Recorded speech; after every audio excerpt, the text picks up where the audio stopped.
to settle into sweater weather and feel the spirit of the fall season by picking your own apples at local orchards. Tonight's KTV's Ellen Ide grabs a basket and heads to Little Sioux Orchard near Milford, Iowa.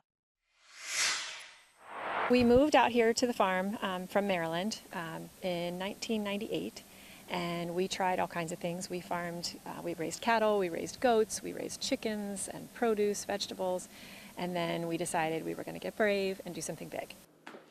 It all started as a dream to build a farm that would be a destination for visitors, and in 2017, the Little Sioux Orchard came to life. The apples are just a wagon ride away.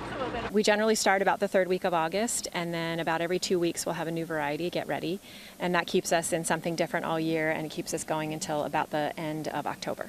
Whether you like them fresh, baked, or turned into applesauce, owners Sharon and Chris Horish will be sure to help you find the perfect variety. One thing that we do that most people don't do in their home orchards is we let our trees grow with limbs all the way down so that little kids can pick and families can come out regardless of what size you are. The whole experience revolves around fun for the whole family. Once your apples are picked, it's time to climb back up on the wagon. The next stop, a corn maze with a twist. Every year in the corn maze we do a different challenge, and this year aliens have landed in the maze, and they've crash landed actually, and so we tell them that it's their mission to rebuild their spaceship and find their pilot, and if they do all that, there's a prize.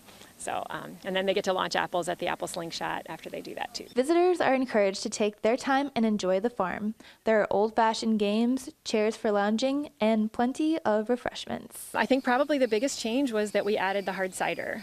We added that in 2022, and it's taken off like crazy, and yeah, people are coming out sometimes just for that. In Milford, Iowa, Ellen Ide, KTIV News 4.